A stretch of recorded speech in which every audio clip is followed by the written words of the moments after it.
Assalamu alaikum, people.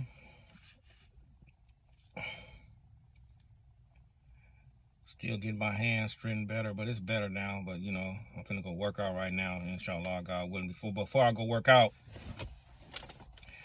I want to touch on like a few things.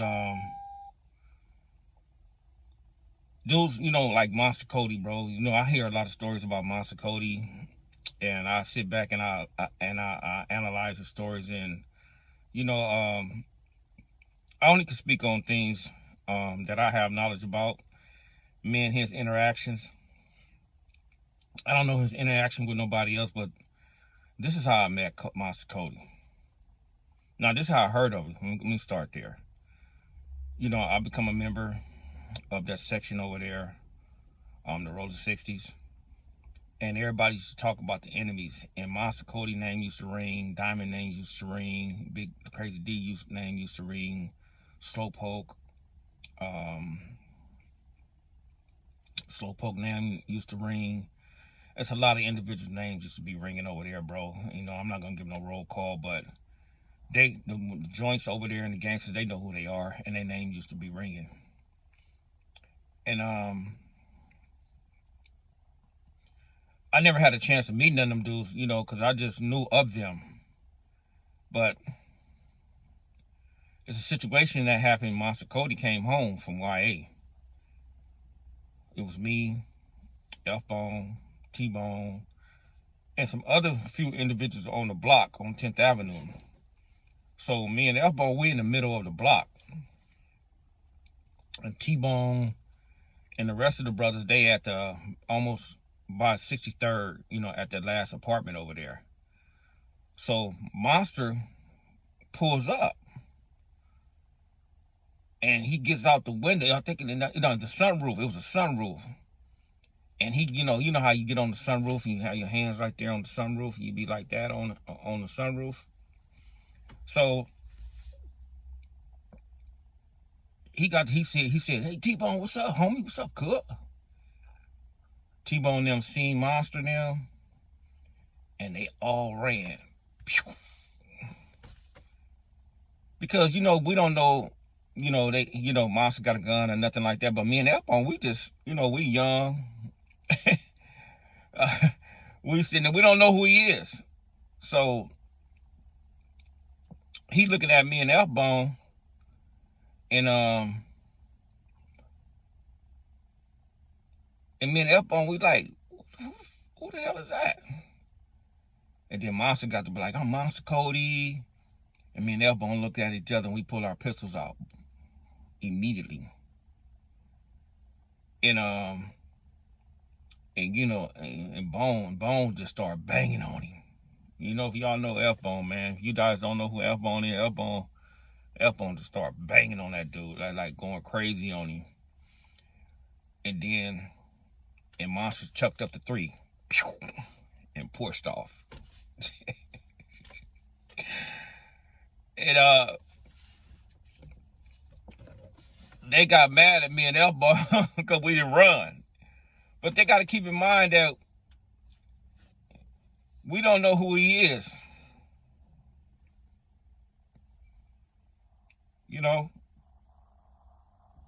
We never met the man. We never seen the man. We never been to YA. We ain't been in none of them stunts.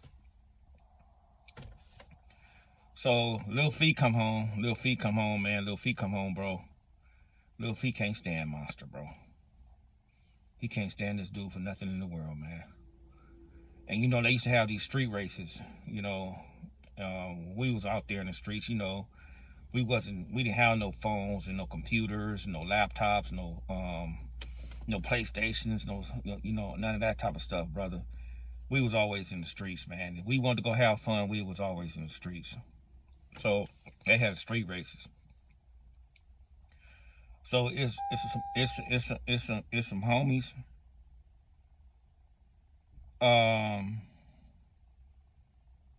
It's some homies. Wait, hold on.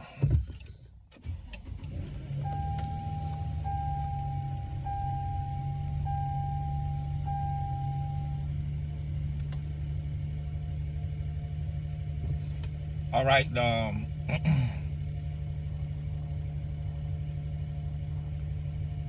Okay, now it's some homies. They all go to the street races. My little brother, Feet, and you got this time my little brother, man. This I don't know how he got. I don't even know how he snuck off with them dudes, man. I really don't. And I didn't go that night, so they see Monster. They didn't see Monster. Monster seen them. Monster spotted them first. They walked right past Monster. Monster had his head down. He walked past Monster. Monster snuck around, got in the alley, and started shooting at him.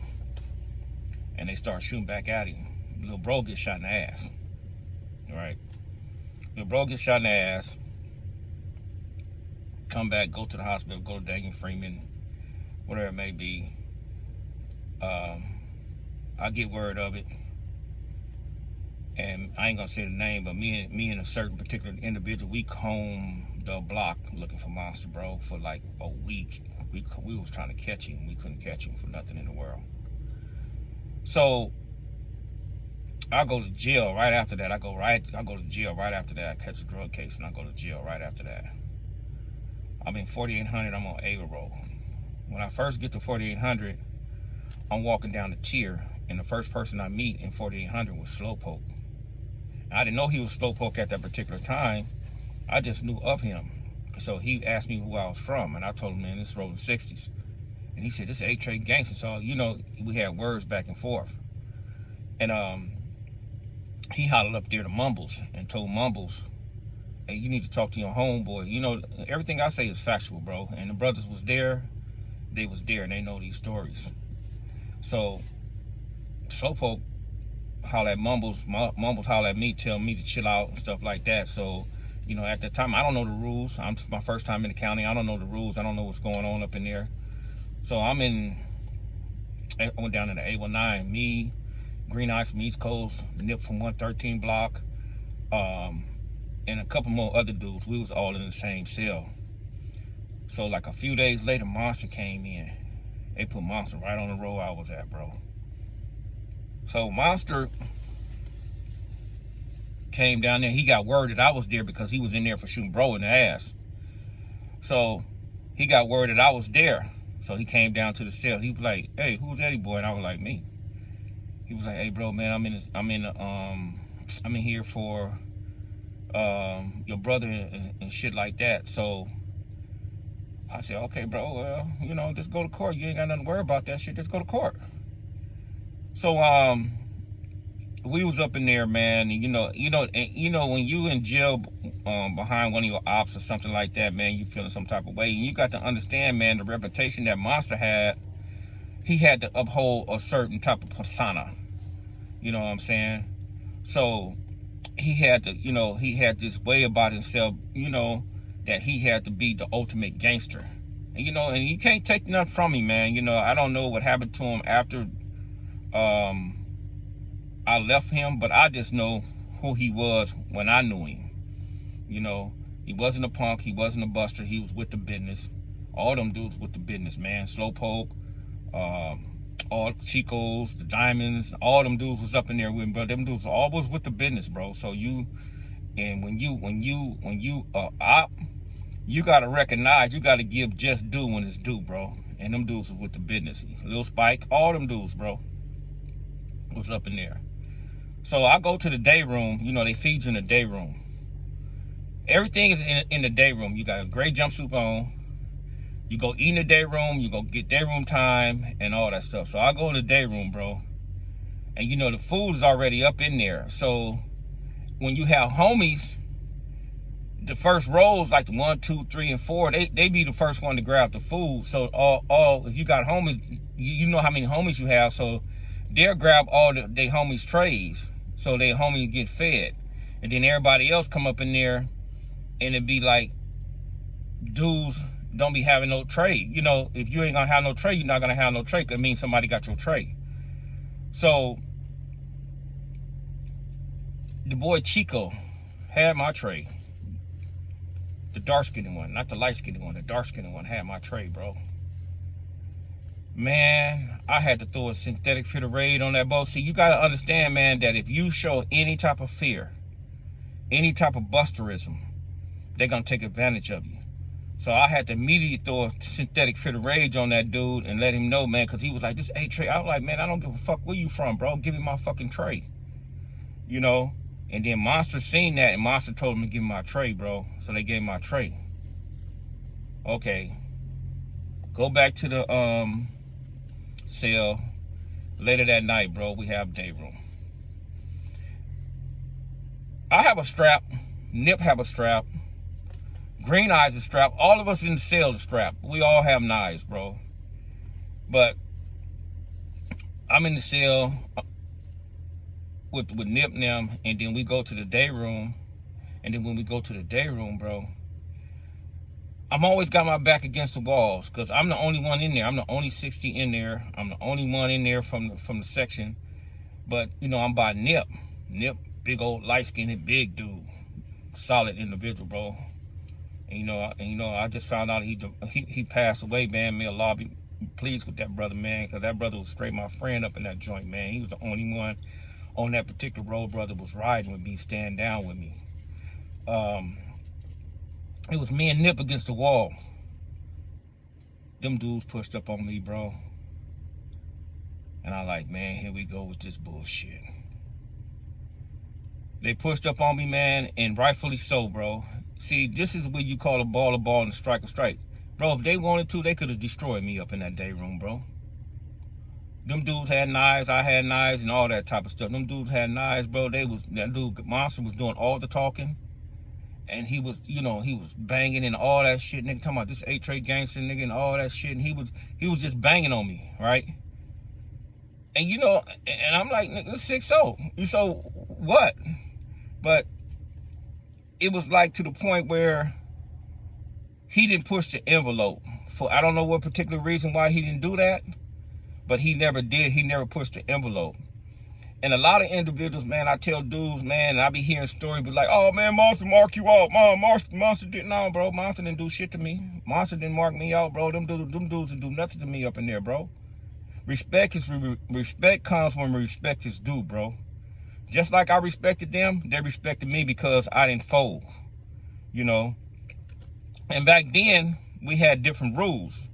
You couldn't go up in there and basically do something from another dude from another section, because we all the homies had murders on them and they had murders on us. So you couldn't go up in there, brother, with all that being wild and falling out of rank. You couldn't do that back then, bro. You get ate up by your own, and you could never, if you did get out of line, you wasn't going back to your section. You was gonna get dealt with when you got back to the block. So you don't put your homies in harm's way, right? So I'm on the road. You know, me and the brother start chopping it up, man. Me and the brother start, you know, we start conversing with each other and things of that nature. And I was making sure, I reassure him, man. I was like, bro, just go to court, bro. You gonna get out. You gonna get out. So, you know, all the CCOs came down from the pen. Big Rebo, a lot of other individuals from CCOs came down. They started recruiting. Bro, they came up in there recruiting. They recruit Monster, bro. And I think me and Monster was going to court. I went up in there, I was going to court, and Monster was going to court. And I told him, I'm like, bro, you straight. You shouldn't be going home. And you know what Monster would see? A lot of people don't understand this, man. Monster was always talking about when he get to the pen, what he's going to do in X, Y, and Z. Monster wanted to go to the pen, bro. You know, this is what that conversation I had with him, you know. And, you know, they recruited Monster, bro. So when you up under a particular type of structure, CCO, Blue Note and stuff like that, man, if they give you an order, bro, you get that order. You got to follow that order, bro, or you're going to get dealt with. So, you know, they wanted Monster in the pen, bro. This is what he tell me. I don't know. So this what he tells me, man. You know, so he messed around. He went in there, took a bullshit ass deal and went to the pen. And I'm like, bro, why you take that deal, man? He was like, oh, yeah, don't worry about it, man. You know, I'm good. I got this. See, man, and it's unfortunate, man, that the older brothers, man, that came before us, and like I always talk about that stuff, bro, they don't tell us, man, that the penitentiary is a piece of shit. they glorified that stuff, man, to the point where you're gonna get to, they had weights back then, you're gonna get swole, you're gonna be in here, you're gonna be a general, you're gonna be this and be that bullshit ass type of concept. So that's what I had a problem with, man. But my encounter with Monster Cody, bro, that the brother that I know, and then, you know, he was all right with me, bro. You know, him, Slowpoke, and all the rest of them brothers, Chico and all them Diamond, them, they could have messed over me up in there, bro, but they didn't, bro. You know, alhamdulillah. But I did shoot a kite over there to Lil, when that situation happened in the day room. I shot a kite over there to Lil Feet and them, and I was like, hey, bro, these dudes up in, they pushed up on me up in here, man. I said, dude, I'm the only one over here. So Lil Feet came down the road gate and went to Monster Cell. And just like Big Rebo said in his man, you know, him and Lil Feet used to just be going at it. And Lil Feet was like, man, y'all better not touch my homie over here, because, you know, you guys got homies over there. And that's how it was, man. It was a respect thing, you know, coming up in there. You just didn't touch nobody's people.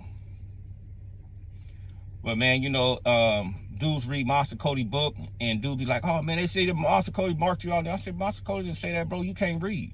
Monster Cody said he was there up in there. He was in there in that book, and he said he was in there for shoot my little brothers in the ass.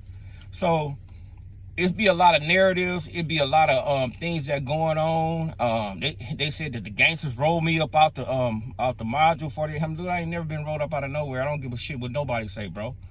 You know, and the thing is that, man, dudes, it don't be the dudes in our generation. It be the dudes in generation up under us, because they don't know. They don't know shit. They don't know nothing. They just sit there and come to their own conclusion. They hear something.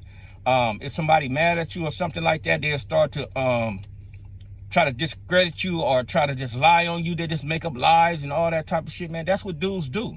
It's called an art of war. And the first thing, an art of war, bro, is basically to discredit your opponent. And that's what these dudes do. And if you guys not paying attention to that, especially on this internet, dudes will lie on you. And the world, on the perception, they'll believe that and they'll run with that. But when the truth is being revealed, they be like, oh no, that didn't happen like that. It didn't happen like that. But it happens like that, bro. You know, just like in my brother case, I put the paperwork out. Some dudes talking, oh, that's fake paperwork. Nah, bro, it's not fake paperwork. Everything that we push out, everything that we expound on, bro, is actual and factual events, irregardless if you like it or not. Me personally, I don't care if you don't like it. The truth need to be told, man. The gang culture, brother, is not to the point where it should be glorified. It should be a lesson for the younger generation, is to not to repeat the stupid ass mistakes that we made. And you know, a lot of brothers, they don't push that agenda. There's idols there, you know, and I talk about idols, is like the concept, the principles, the individuals and stuff like that. Bro, that shit need to be tore down. You know, it should be a different narrative now, because if you're a Crip, you should know what the original meaning of Crip stand for, bro. It don't stand for destruction, bro. You know, and that's why, you know, in Islam, for us, everything that they do, their principles, everything they stand on is diametrically opposed to what we believe in, bro, because we don't believe in that crap, brother, because we come from that. We come from that destruction. But anyway, man, may Allah be pleased with this brother Monster, man. I heard that he demised and how they found him. I don't know what happened to him. I hear stories. I don't know. I don't speak on things I don't have no knowledge about. That brother, when I knew him, he was a joint. And may Allah be pleased with that brother, man. And that brother promised serenity and peace wherever he may be. And may Allah grant that brother the Jannah, man, out of his own ignorance. Assalamu alaikum.